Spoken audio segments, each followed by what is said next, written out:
And if you've been watching News 12 now for a little while, we're bringing back something that we used to do towards the end of last year. Kind of got away from a bit, but we're back. This is an I-Team deep dive. So I'm joined by Meredith Anderson this morning. And if you watched our newscast last Thursday, I believe it was, you would have seen Meredith's latest investigation on Alan Thibodeau. He was in the Bamberg County Detention Center, ended up dying after some health deteriorating very quickly. So we'll get into the discussion in just a bit. First, want to play you the story. It does run a little long, just want to give you guys a heads up, but it's very good. Meredith did a great job with this. So stick around for the whole story. Also, too, I don't want to interrupt, but I do want to give a warning before we play it. If you haven't seen this yet, the story does discuss suicide, and the video is heartbreaking.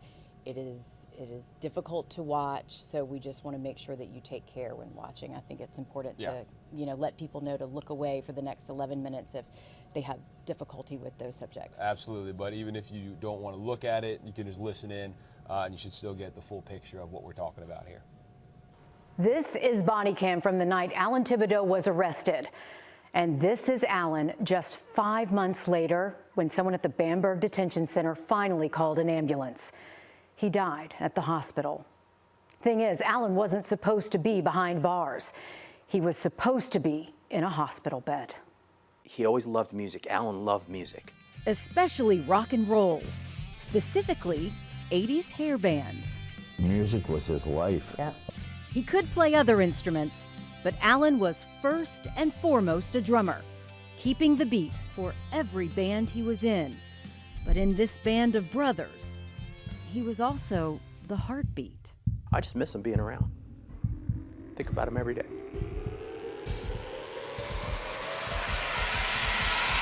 And you say your name is Alan Thibodeau. Valentine's Day, 2022. Bamberg County deputies arrested Alan after responding to a call about a burglary. They found him lying on a bed.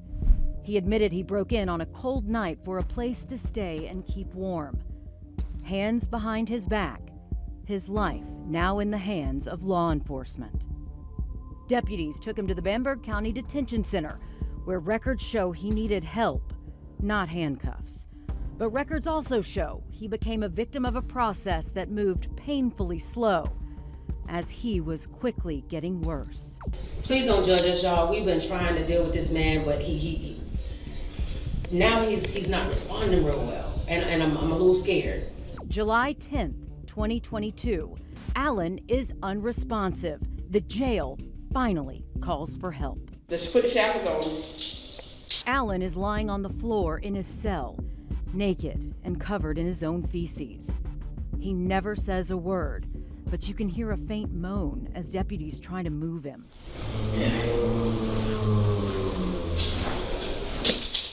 Alan can't even sit up on his own. 1, 2, 3.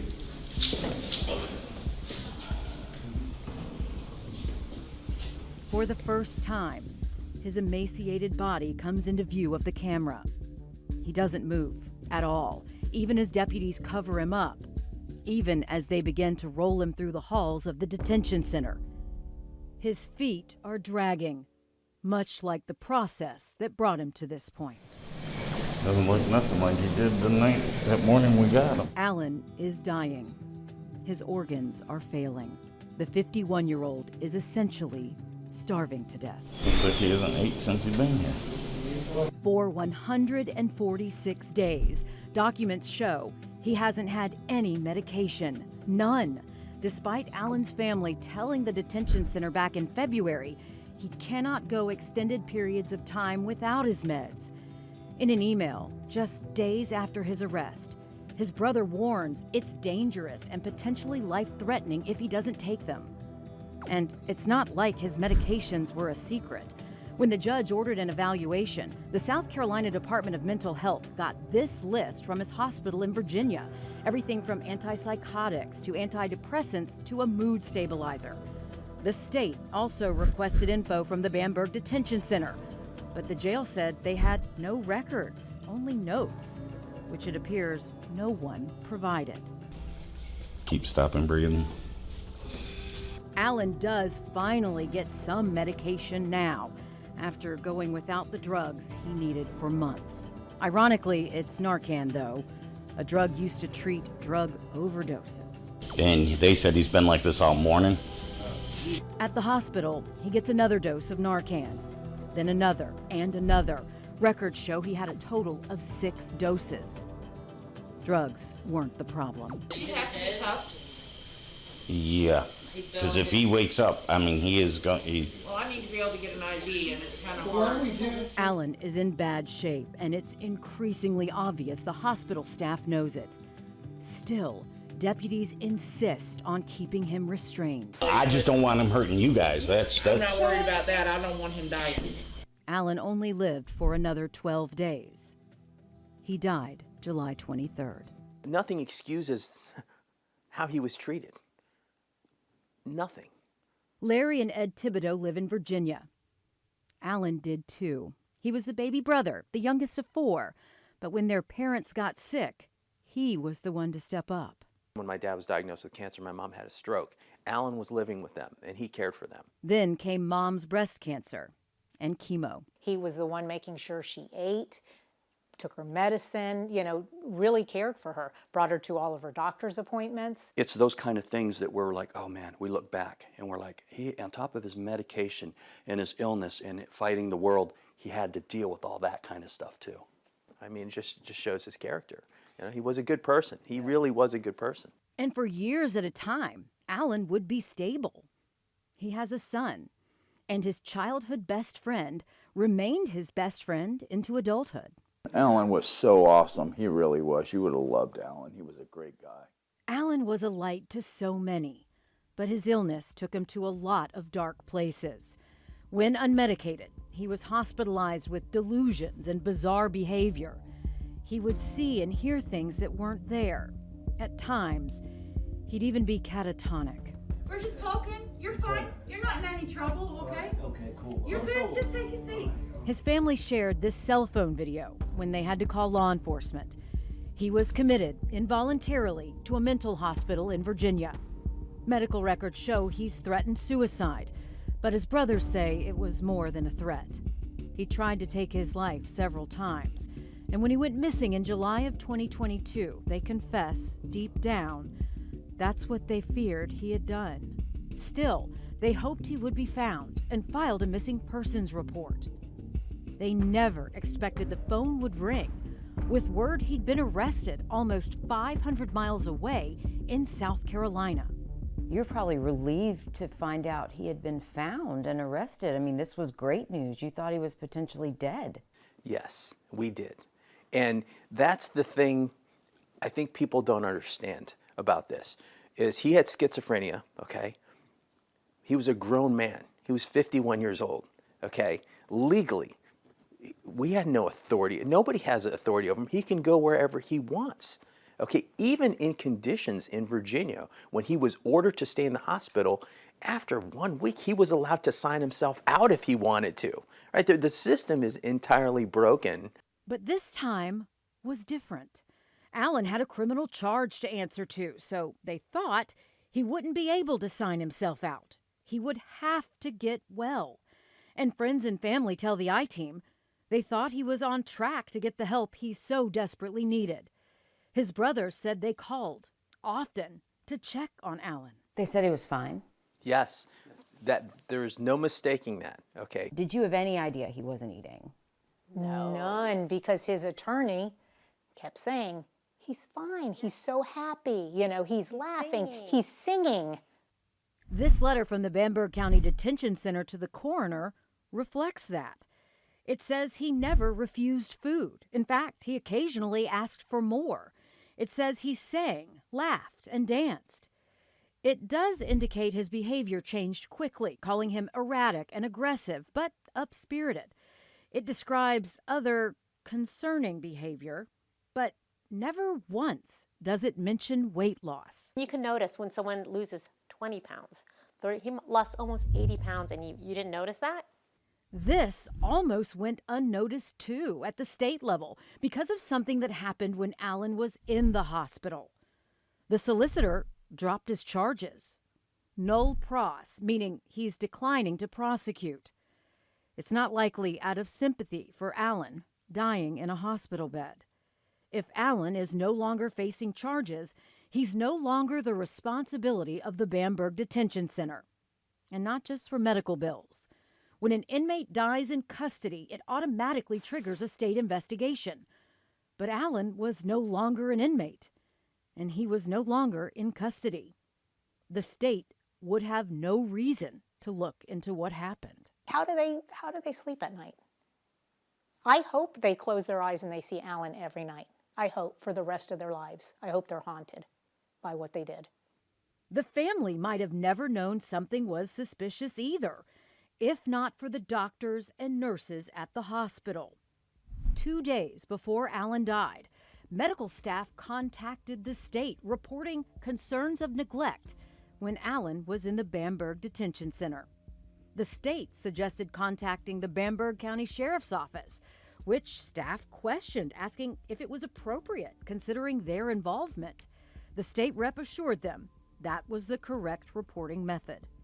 The Bamberg County Sheriff told the staff to email him the report, and he would send it to SLED. The hospital then called SLED and emailed concerns directly. Alan was known for being talented on the drums, but his brothers say he had wanted to start using his voice and be a singer. Now his brothers will have to be his voice, and a voice for other inmates and other families who might also be victims of a process that leaves those with mental illness dying for help. Look what you're doing. You know, you're going to help a lot of people. I think he would say, all right, make him happy, I think. SLED did investigate and just recently released the results of that investigation. I am holding the report in my hand. And while South Carolina state investigators found nothing criminal, I'm told the FBI is involved.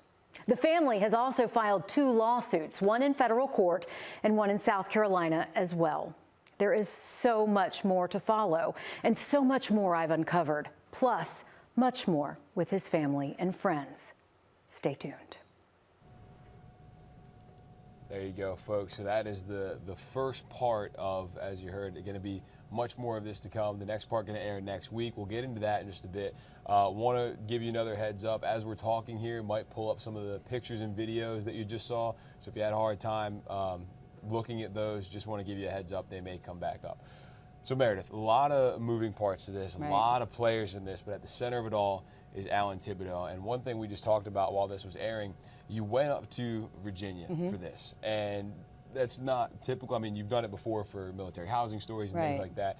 But you said you really wanted to get to know Alan. Why was it so important for you to make that drive up there and make this more of the story? Well, I think it's important because I think we all know and love an Alan. I think, you know, mental illness is something that touches every single family. And, you know, how he died is just so horrific. But I also think it's important to highlight how he lived as well. I mean, Alan was a father, he was a brother, he was a son who took care of his aging parents. And I think that's also part of the story too. Alan, sure, he had a mental illness, but he wasn't his mental illness. And for years at a time, he was stable. He had lots of people who loved him. He had a support system up in Virginia. He had people in his corner. And it made it seem, and this was evident in some of the body cam, where some of the deputies like to blame the family. The family didn't come get him, or the family didn't care. That is not true. That is not true at all. The family cared very much. The family was involved with this. The family was calling the public defender. The family was emailing the detention center. There are records that prove this. So it's super important to anyone out there who has a loved one with a mental illness to know that this could be the reality. And I don't want to scare anybody. I don't want, you know, this to be some cautionary tale, but the reason Alan's brothers are talking about this is because they know that Alan likely isn't alone, and that there could be other inmates suffering this same fate, and they want it to stop, and they want it to stop with Alan, and they want to use Alan's story, Alan, somebody who was known for helping others, to now help others in his death. Yeah, and when it comes to stories like this, so many emotions coming from this family, as we can imagine. But this was in July. Right. When this is. This was July of 2022. Oh, right. 2020. Right. So this has been a little while. Right. So where are they at now? Because they still haven't gotten answers in the full process. And they're just now really getting this story out with your help. So where are they at emotionally right now? They were incredibly strong, and they have spoken several times. So when I reached out and asked if they wanted to do the interview, they said, it's really difficult. Why would we want to do this again? And I said, well, the I-Team, we take a But much records more also in-depth show look he at became a victim of a stories, and I process really that said, moved we really painfully wanna get to slow know Alan, and as this he was made me quickly feel like getting I worse. did Please it don't justice. judge us, y'all. We've been trying to deal with this man, but Will Rio said, hey, I feel like I know Alan. I said, good. That was the intention, because I feel like, again, we all have an Alan in our family. But the family, it was difficult for them to talk. There's one brother who will not talk. He's too upset, he's too angry. So there is one brother who doesn't want to speak, and I completely understand that. Alan's mother won't, she can't. She is very ill, and the family has said she has had such a difficult time with this. She's even said things about wanting to go be with Alan. So it's so sad. It's so incredibly sad. Another one of his friends spoke to me while we were up there. And then his childhood best friend spoke as well, and then his two sister-in-laws who have known him forever. They've all known each other since they were like high school sweethearts, so they've known Alan forever. So it really got, it's so hard for them to, and this video that we're looking at now, the two brothers haven't even seen all the video because they said it's just too painful. It's just too hard for them to watch it all. So it really just shows a dramatic difference and a dramatic decline, and they have so many questions that are just heartbreaking. They said, Alan, when he's unmedicated, and they know he was unmedicated because there are documents that show he was never given any medication for his diabetes, his schizophrenia, his bipolar disorder, but they said, we know it's difficult when he's unmedicated. We know he's a lot to handle, but could you not have called a hospital? Did you not notice that he lost 80 pounds? At what point do you say, we can't handle this and we need help? The jail has its own nurses and medical team, but at what point is this out of your hands and you need medical help? He got to the point where, I'm holding his death certificate now. The family gave me the death certificate, and the cause of death, part 1, is multi-system organ failure of undetermined etiology. But when you look at other records, it basically says he starved to death and his body shut down. But this is something that the family is upset about. The manner of death on his death certificate, it says could not be determined. They wanted to know neglect. Could that be a manner of death? Starvation, could that be a manner of neglect, a manner of death? Homicide was one of their questions, and SLED did investigate, as we mentioned in the story, and that report we're going to look at a lot more closely in our next story. But the solicitor looked at the SLED investigation, and I'm going to read this to you now. He just says, based on my review of the report and my discussions with the deputy solicitor, I've concluded Thibodeau's death while in the custody of the Bamberg County Detention Center was not caused by any criminal conduct on the part of any law enforcement officers. I therefore decline to prosecute and deem this matter closed. So that means case closed. We're not going to pursue any criminal charges against anyone. We also have been trying to find if anyone was disciplined with their job. Work performance. Was anyone in trouble at work? Did anyone have any marks against their employment record? We have not found any as of yet. It just looks as though, from what we can tell, everyone involved told SLED investigators, we're really sorry this happened, but... Business as usual. Yeah. They're just kind of going about. And there's so many parts of the story and that you look at and you're like, how's that happen? And there's so many, and we talked about them. We're pointing them out as they go. When you've got the hospital nurse sitting there going, I'm just trying to make sure the guy doesn't die. And you said, thank goodness for those folks in the hospital.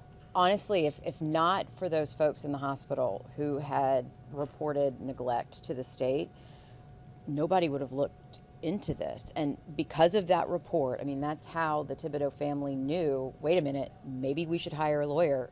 maybe something is wrong here. And so when the attorney was hired, that's how they were able to get the body cam. Body cam is not subject to Freedom of Information Act laws in the state of South Carolina.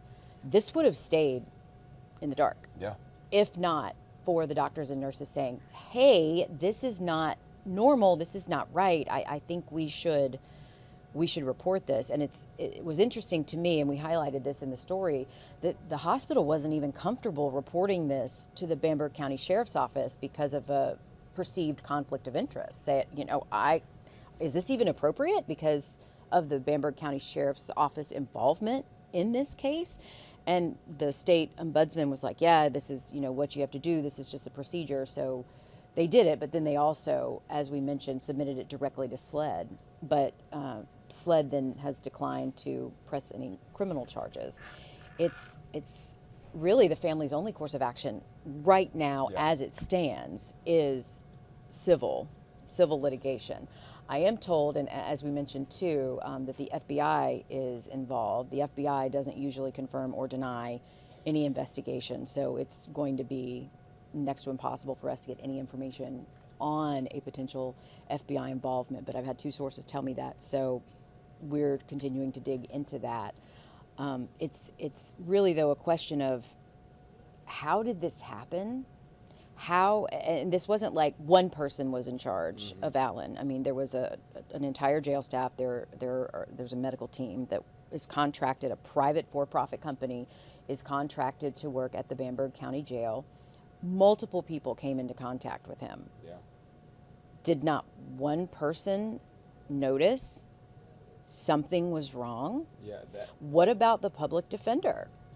How many times, the person who is supposed to be Alan's voice, we're trying to find out more about how many times the public defender went to visit him in jail, how many times, he actually laid eyes on him, was it a phone call, that sort of thing. Lots of questions are still unanswered about this, but at the end of the day, how did a human being look like that? How did somebody who doesn't even look like the same person, I mean, when you see that side-by-side comparison. That's what I told you. That's what I said watching. I said I didn't realize it was the same guy. That's why it was so important, I think, to show the footage from the night he was arrested, because that is the night that he went to the Bamberg County Detention Center. So it's not like we're looking at a photo from 2 years ago or a year ago or 6 months ago. We have a true before and after to compare. And the difference is startling. And it's not over the time period of years. Right. This is a few 5 months. months. 5 months. And another part that's like, what the heck? He's like, you heard from the family and they're saying, yeah, we talked, we called, and they said he's good, he's happy, he's singing and dancing. Was it just nobody watching him? Was it blatant lying? Because there is clearly a difference in this guy's appearance. Right. You don't have to be a doctor or a nurse to look at him and know something is wrong, to know that he is not healthy. You don't. You absolutely don't. And it's interesting that they said that he was singing and dancing and happy, and because that message, that same narrative, was reflected in a letter that we got from the Bamberg County Detention Center to the coroner. The coroner was asking questions about him. So the detention center sent a letter to the coroner. So this is after Alan's passing. And they said the same thing. He was singing, he was dancing. It's the same narrative that the family was told. And nowhere in that letter, and we pointed this out in the story, did they mention weight loss, a dramatic weight loss. And I would think that, an 80-pound weight loss would be something that would be important to disclose, just because, at any point, when you go to the doctor, they take your weight once a year because they want to see if there's been any dramatic declines in your weight, because that's something that they use to measure your health by. So how was an 80-pound weight loss in less than half a year not noted somewhere? Yeah, people tell us when we gain 5 pounds. Oh yeah. So for them to not say anything about this significant weight loss, and it's not like he was severely overweight, lost 80 pounds to get back to a healthy weight. It's like, oh, he looks great now. He was a fairly normal weight beforehand, and became this shell of himself. It just looks horrible. He hasn't eaten in months, which he may not have been. And that's another point that I wanted to hit on with you was, you mentioned, you hear about hunger strike. Right. not really possibly in play here. Why? Well, he allegedly, this is from his family, and there was some documentation of this too, that he believed he was being poisoned, and I think that's why he wasn't eating. Even though we also have documentation that says he was sometimes asking for more food. But the point of that is, you know, some people go on hunger strikes when they're in jail, and Alan did not. This was not a hunger strike by any means, but you know, when he stopped eating or whatever happened that made him stop, I mean, you're under the care of a facility, and they're supposed to kind of look out for that. And if you're not eating, they call the hospital and you're force fed. You can't starve yourself to death in jail. Supposedly, you're not supposed to go on a hunger strike because they'll call the hospital and the hospital intervenes and they force feed you. So I don't understand why that didn't happen here, and I think the family doesn't understand that either. I mean, they were flabbergasted when they were alerted that he was in the hospital, and then they saw him and said, "Are you kidding me?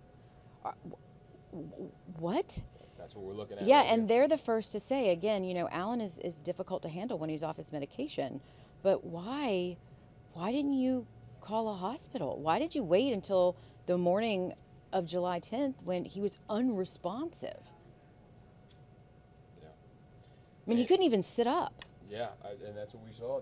They're wheeling him around.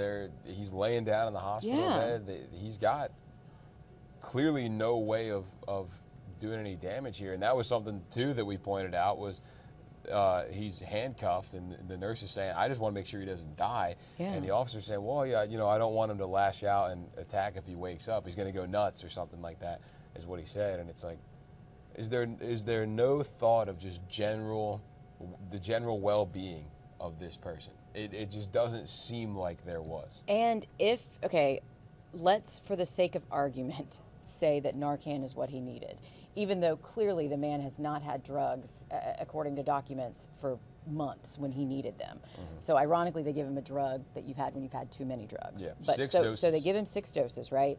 And they say, I mean, and you can see him, he wakes up a little bit during one of the doses in some of the body cam, but it's not a lot. It really isn't. He just moves a little bit for the first time that we can tell, at least from that body cam video. At what point 6 doses of Narcan are not going to, what do they think is going to happen? If 3 doesn't do it, what's 4, 5, what 6 do they think is going to happen? I mean, I understand giving him the Narcan as a way to save his life if potentially, you know, an opioid overdose is indeed what is causing this. But, I mean, I don't understand the line of logic. And this is what's interesting, too. There's such a shift in the deputy who's wearing the body cam. He's also the gentleman that you hear saying, you know, like, gosh, he doesn't even look the same. He doesn't look like he's had anything to eat since, you know, he's been here. You see him put away the taser. I didn't use it in the story, but you can see him put away the taser, and he's like, well, it looks like we're not going to need this. And he's not going to get up and fight us. So he says these things multiple times at the jail. I mean, clearly he's not going to get up, right? And then he gets to the hospital and he kind of changes his tune. So I don't understand where that comes from. No, because then, like we said, he gets up and he says, well, I don't want him to, if he wakes up, he's going to go nuts. And he is worried about this physical altercation when you're looking at a guy that's lost 80 pounds in 5 months. I mean, he's emaciated. I mean, he's so weak. He's so, like, even if he had a burst of energy, it wouldn't have been enough to do there were any. enough people in that room who could have handled it.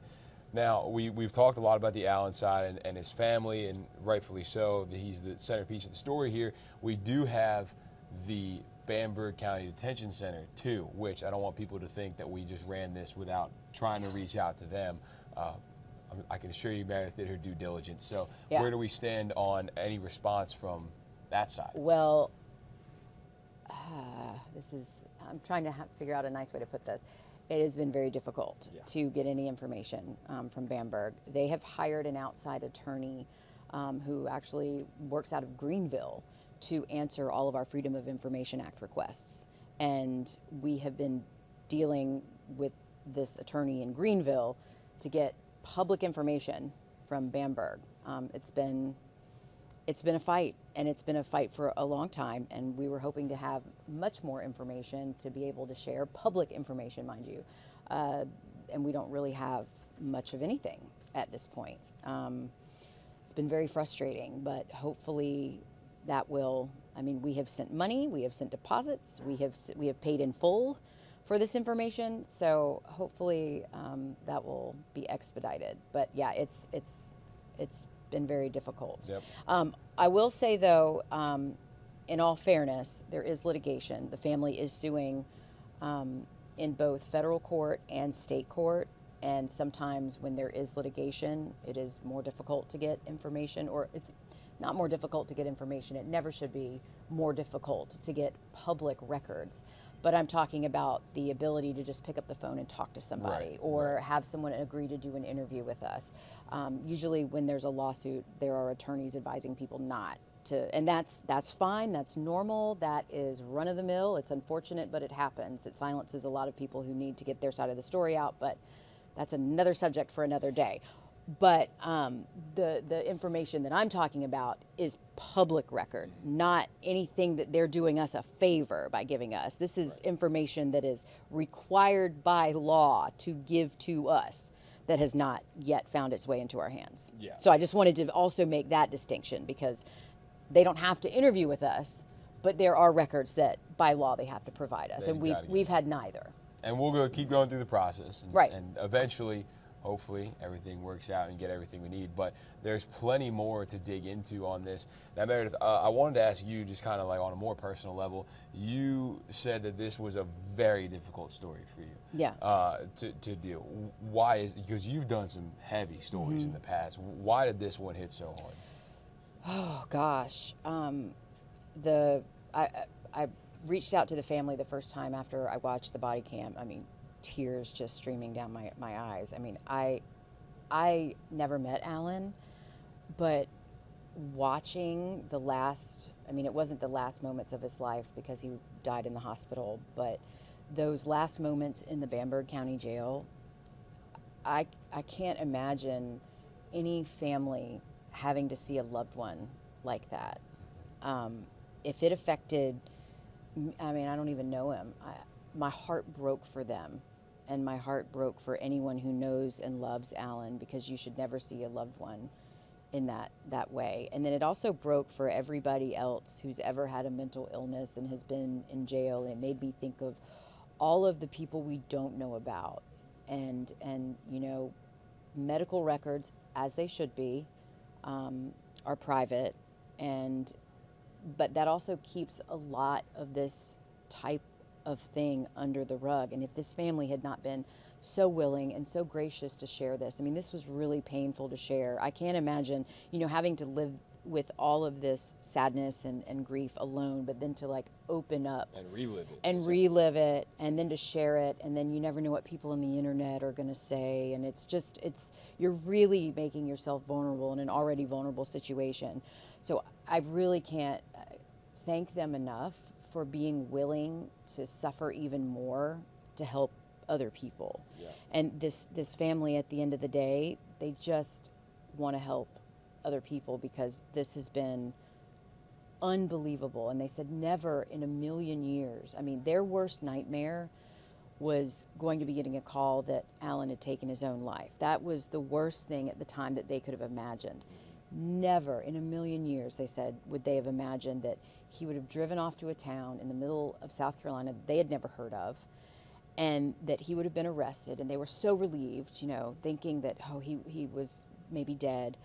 And then he was arrested, and oh wow, now he's going to have to get well, because the state of South Carolina they have a vested interest in making sure that he's well enough to answer to his charges. So they're thinking, this is great news. And for the first time in a long time, they were excited about his progress. Yeah. You know, he just signed himself out of mental hospital. So this he had to stay in, he had to get help.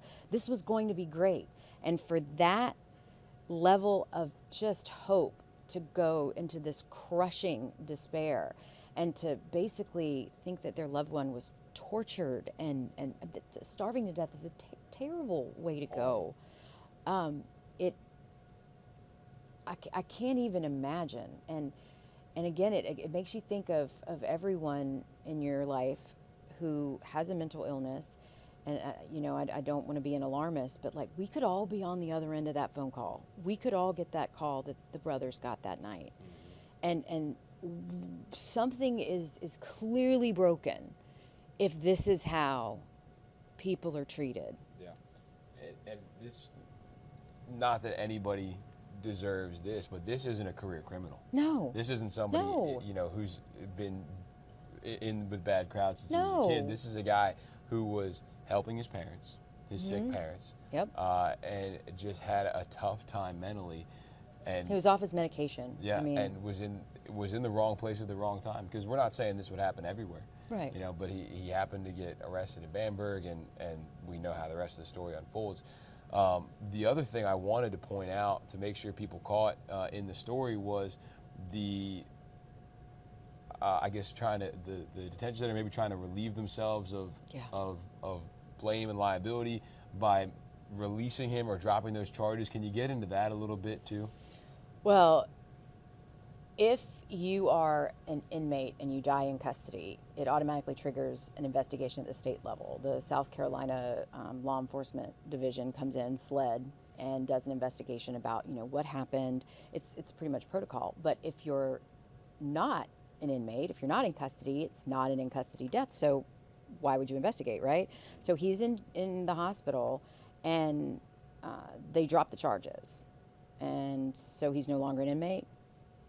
Why would SLED investigate? They wouldn't. Right. So it's, again, the doctors and nurses here in that emergency room or, you know, that hospital who spoke up and said, this isn't right, they are Alan's heroes. I mean, they weren't able to save his life because he was too far gone, but they may be able to save other people's lives because of what they did speaking up. And that's incredible. Yeah. And certainly something the family is trying to do as well by coming out and speaking up with you, and again, reliving it, the tough time that they've had over the last year and a half. Can't imagine. And again, just thank you to them for sharing this story. So Meredith, looking ahead here, what do we need to know coming up? I know you said we're getting into the investigation a little bit. Don't want you to give too much away because we want to make sure people still watch. But what can we expect coming up in the next story? Well, in the course of the body cam video, which I've watched so many times, we have discovered evidence or proof or there's another Alan. And I'm not saying that this person, you know, had suffered the same ending fate, but they make reference to another inmate who was going to just this same situation where they were waiting in the Bamberg County Detention Center to be sent to get mental health help. But when they went to go get sent to this facility, they were too sick. They couldn't even take them.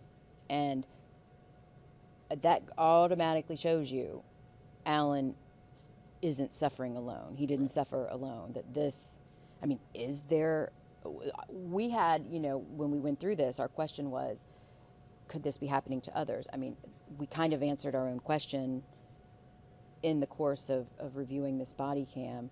And so we're going to take a look at that. We're also going to take a look at the SLED investigation, and not exactly what SLED did in their investigation, but what SLED did not do. And that is a very key distinction here, and some questions that I mean, of course the family has, but some questions that kind of jump out of the page to me too as a reporter. Yeah, I mean, even just watching that as a viewer from not with an investigative lens, people can see that there are some questions that need to get answered. Oh yes, oh yes. And hopefully we hear back and we get the yes. records and the information. Don't worry, that we're we fighting need. for them. Absolutely.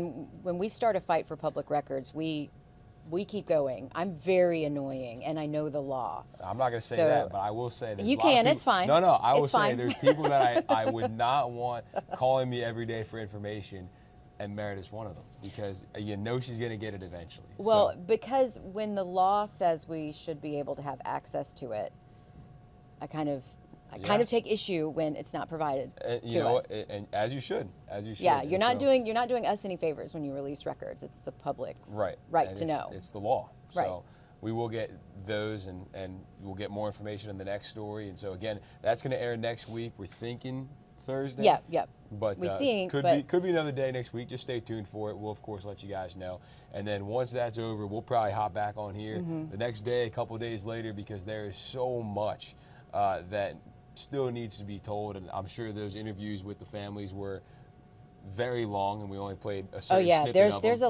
a lot more with the family. There's also a family friend who we didn't hear from in the last story, and much more with his sisters-in-law. I mean, there's a lot. There's also more we can get to know about Alan. There's some funny he was quite the ladies' man. Well, it looked like it. And then, Quite the ladies' Did you see man, that I'm hair? told. He had that old Steven Tyler look. I know. He was quite the he was apparently quite the rock star. All right. So that's all hopefully going to be part of our next story or future stories with him. So Meredith, we appreciate the time this morning, folks. We appreciate you tuning in. We got the midday newscast coming up here in about 15 minutes, and we'll be back tomorrow with some more News 12 Now. Have a good one.